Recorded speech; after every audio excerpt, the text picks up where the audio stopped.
आप सभी को माघ मास की गुप्त नवरात्रि की ढेरों शुभकामनाएं। बहुत ही जल्द गुप्त नवरात्रि आरंभ होने वाली है। कब से आरंभ हो रही है? नवरात्रि वर्ष में 4 बार आती है। 2 नवरात्रियां तो आप जानते ही हैं।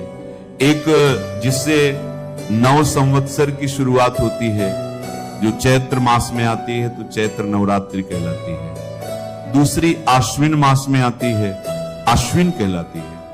दिवाली से पहले जो आती है, दशहरे से पहले, तो उसे हम आश्विन नवरात्रि कहते हैं। इसके अलावा 2 गुप्त नवरात्रियां भी आती हैं। उन्हीं में से एक महत्वपूर्ण नवरात्रि है जो माघ मास में आती है, इसे माघ गुप्त नवरात्रि कहते हैं। जिस प्रकार ज्ञात नवरात्रियां हैं चैत्र और आश्विन की, उसमें माता के 9 स्वरूपों का पूजन किया जाता है। 9 दिनों में मां के जो 9 अलग अलग स्वरूप हैं उनका पूजन किया जाता है। उसी प्रकार गुप्त नवरात्रि में माता की 10 महाविद्याओं का पूजन किया जाता है। माता की ये 10 महाविद्याएं अत्यंत कल्याणकारी और आपके जीवन के लिए अत्यंत सहायक होती हैं। आपके जीवन में दुखों से रक्षा करती हैं, आपको धन देती हैं, संतान देती हैं।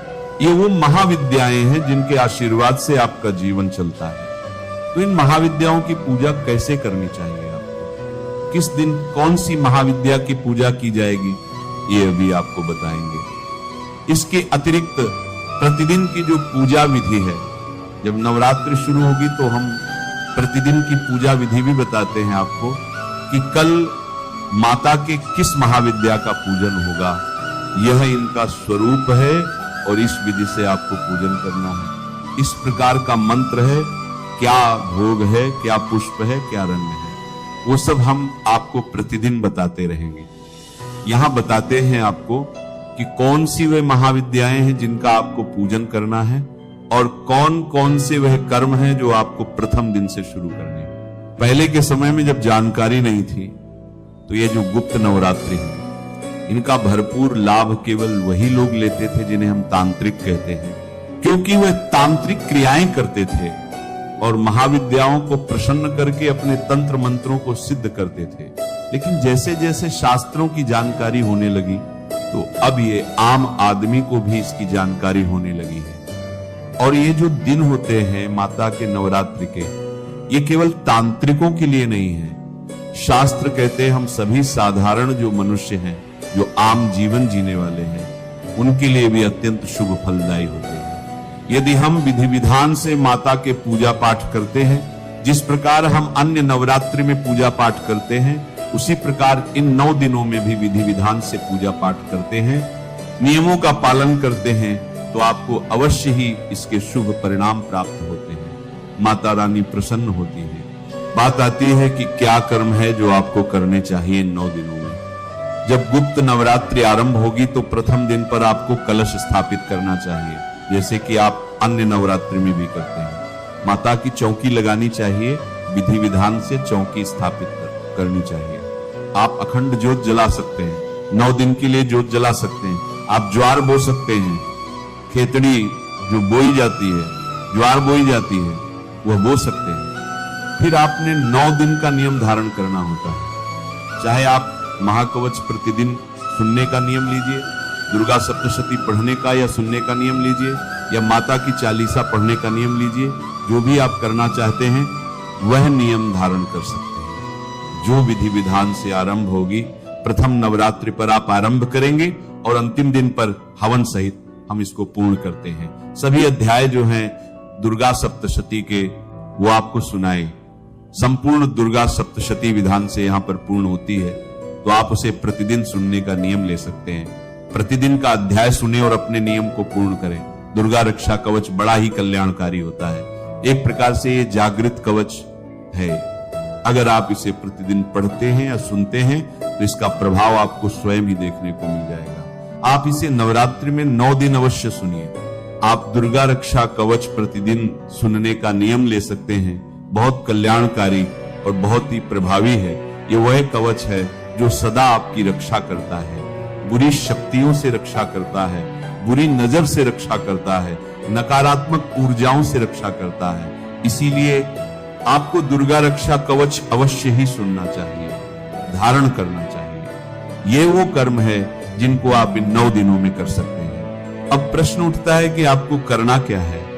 तो प्रथम दिन पर, प्रथम नवरात्रि पर आपने कलश स्थापना करनी है। कलश स्थापना करने के लिए आपके पास कलश होना चाहिए। कलश आप मिट्टी का ले सकते हैं, मिट्टी का नहीं आप कोई धातु का ले सकते हैं। जैसे तांबे का या पीतल का कोई लोटा है तो आप उसको भी कलश के रूप में प्रयोग कर सकते हैं। ध्यान दीजिएगा कि आपको कलश के ऊपर पूर्ण पात्र अवश्य लेना है। उसको स्थापित करने के लिए, माता की चौकी लगाने के लिए चौकी आपके पास होनी चाहिए। उस पर बिछाने के लिए एक लाल रंग का वस्त्र दीजिएगा। अखंड ज्योत के लिए एक बड़ा दिया लीजिएगा। आप लंबी बत्ती बना सकते हैं या गोल बत्ती भी लगा सकते हैं, बत्ती में कोई अंतर नहीं होता है। और यदि जवारे बोना चाहते हैं, खेतड़ी बोना चाहते हैं, तो उसके लिए एक मिट्टी का सकोरा लीजिएगा। मिट्टी का जो पात्र आता है, ध्यान दीजिएगा कि कुछ लोग प्लास्टिक के पात्र में जवार बोते हैं, जो कि अनुचित है। आपको प्लास्टिक के पात्र में कभी भी जवारे आदि नहीं बोने चाहिए। इसके लिए एक मिट्टी का पात्र लीजिए, उसमें जो शुद्ध रेत ले आइए, मिट्टी ले आइए। उपजाऊ हो तो, अन्यथा जो नदी का रेत होता है वो भी बड़ा उपयोगी होता है, वो आप प्रयोग कर सकते हैं। दिल्ली जैसे शहरों में तो बड़े आसानी से मिल जाता है, दुकानों पर मिल जाता है, आपके यहां भी अवश्य ही मिल ही जाता होगा।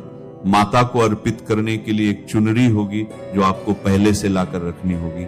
इसके अतिरिक्त पूजा के लिए आपके पास रोली, मौली, पान, सुपारी, लौंग, इलायची, धूप, दीप, अक्षत, लाल रंग का पुष्प विशेष रूप से मिल जाए तो उत्तम है। एक नारियल आपने लेना है। पानी वाला नारियल आप अगर लेते हैं तो उत्तम रहेगा। जिन प्रदेशों में पानी वाले नारियल नहीं मिलते वो सूखा नारियल भी ले सकते हैं। पानी वाला, जटा वाला नारियल लेना है। ऐसा नहीं कि खाली बिना जटा का लें, तो जटा वाला आपने नारियल लेना है।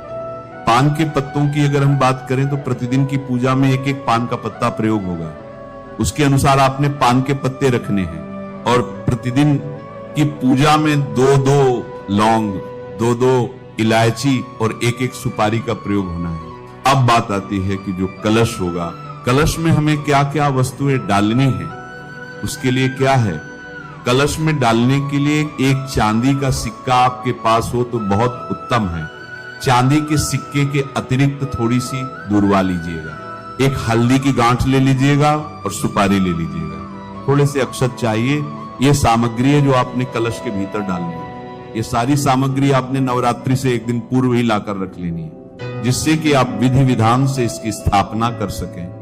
नवरात्रि के प्रथम दिन पर आप शुभ मुहूर्त में इसकी स्थापना करेंगे। जो भी उत्तम स्थान आपके घर में जहां आप नवरात्रि की पूजा कर सकते हैं या करते हैं, जो उत्तम स्थान पूजा के लिए हो, वहां पर पहले गंगा जल युक्त जल का छिड़काव कीजिएगा। अर्थात एक लोटा लीजिएगा तांबे का, उसमें पहले थोड़ा गंगा जल भरिएगा, फिर शुद्ध जल भरिएगा।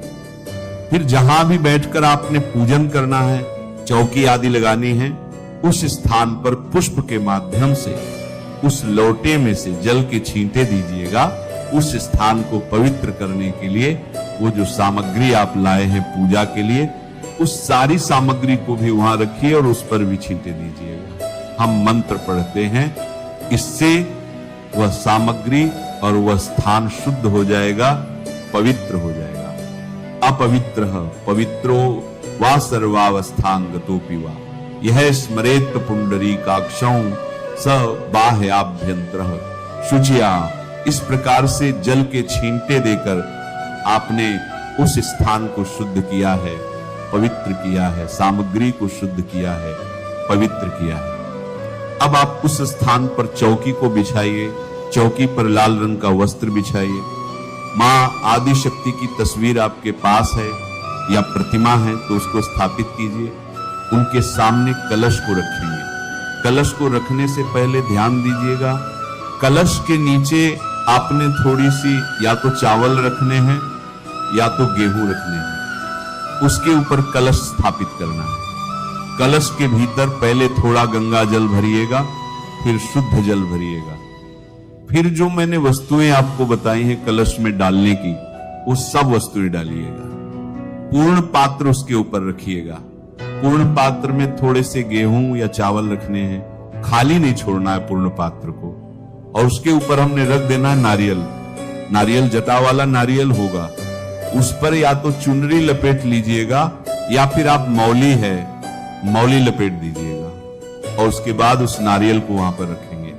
नारियल को जब आप रखेंगे कलश के ऊपर तो उसको इस प्रकार से रखना है कि उसका जो मुख है वो आपकी तरफ होना चाहिए, नारियल का मुख आपकी तरफ होना चाहिए। इस प्रकार से उसकी स्थापना करनी है। इस प्रकार से कलश आपने रख दिया, सामग्री उसमें डाल दी, नारियल को उसके ऊपर रख दिया। अब आपने जवारे बोने हैं, जवारे बोने हैं तो जो खेतड़ी आदि बोने के लिए आपका मिट्टी का पात्र है उसको धो लीजिए अच्छे से। पहले धोने के बाद उसमें पहले रेत डालिए, रेत डालकर मिट्टी डालिए, फिर उसमें जौ डालिए, थोड़े थोड़े जौ ऊपर से डाल दीजिए, फिर एक पतली सी बारीक लेयर ऊपर से फिर मिट्टी की डालिए, थोड़े से जल के उसमें दे दीजिए और वहां स्थापित कर दीजिए। अब घी का दिया रखेंगे, अखंड ज्योत, ज्योत को रखने से पहले स्थान बनाइए। ज्योत के नीचे या तो थोड़े से चावल रखिए या तो थोड़े से गेहूं रखिए, उसके ऊपर ही आपने ज्योत रखनी है। कभी भी दीपक जो है वो सीधा नहीं रखा जाता, डायरेक्ट नहीं रखा जाता। नीचे आसन दिया जाता है तो आसन के रूप में वो रखिए, उसके ऊपर उस ज्योत को स्थापित कीजिए, उसमें घी भर दीजिए। इस प्रकार से आपने माता की तस्वीर को विराजमान किया, कलश को स्थापित किया अर्थात रखा है। पूजन के बाद उसकी स्थापना होगी। ज्वार आपने बो दिए हैं और दीपक को आपने स्थापित कर दिया है, स्थान दे दिया है, ये सारी चीजें इस प्रकार से रख देनी है। फिर आप इनकी विधि विधान से पूजा करके स्थापना करेंगे। गुप्त नवरात्रि प्रतिपदा तिथि से प्रारंभ होती है, शुक्ल पक्ष की तिथि से। प्रतिपदा तिथि का प्रारंभ हो रहा है 19 जनवरी 2026 को सुबह 1:21 पर और प्रतिपदा तिथि का समापन हो रहा है 20 जनवरी 2026 को सुबह 2:14 पर। तो सूर्योदय कालीन तिथि के अनुसार 19 जनवरी 2026 सोमवार से गुप्त नवरात्रि का प्रारंभ होगा। नवरात्रि के पहले दिन मां शैलपुत्री की पूजा की जाती है, कलश की स्थापना करते हैं। तो विधि विधान से कलश की स्थापना करके पूजा का प्रारंभ हम करेंगे। 19 जनवरी 2026 से 20 जनवरी को द्वितीया तिथि है। इस दिन मां ब्रह्मचारिणी की पूजा करेंगे। नवरात्रि की तृतीया तिथि 21 जनवरी बुधवार के दिन है और इस दिन हम मां चंद्रघंटा की पूजा करेंगे। नवरात्रि का चौथा दिन 22 जनवरी 2026 गुरुवार को है और इस दिन मां कूष्मांडा की पूजा हम करेंगे। गुप्त नवरात्रि के 5वें दिन मां स्कंद माता की पूजा की जाती है। तो 23 जनवरी 2026 को मां स्कंद माता की पूजा करेंगे और इसी दिन बसंत पंचमी का पावन पर्व भी है। गुप्त नवरात्रि की षष्ठी तिथि 24 जनवरी 2026 को है। इस दिन मां कात्यायनी की पूजा करेंगे। नवरात्रि के 7वें दिन सप्तमी तिथि अर्थात रविवार 25 जनवरी को मां दुर्गा के 7वें स्वरूप मां कालरात्रि की पूजा करेंगे। नवरात्रि की अष्टमी तिथि 26 जनवरी सोमवार को है। तो सोमवारी दुर्गा अष्टमी का शुभ संयोग भी आपको प्राप्त होगा और इस दिन हम मां महागौरी की आराधना करेंगे। गुप्त नवरात्रि की नवमी तिथि हमें मंगलवार 27 जनवरी 2026 को प्राप्त हो रही है। इस दिन मां सिद्धिदात्री की पूजा करेंगे। कन्या पूजन, हवन इत्यादि सभी कार्य 27 जनवरी 2026 मंगलवार को ही किए जाएंगे। जो भक्त नवरात्रि का व्रत धारण करेंगे उन्हें व्रत का पारण दशमी तिथि पर करना है अर्थात बुधवार 28 जनवरी 2026 को।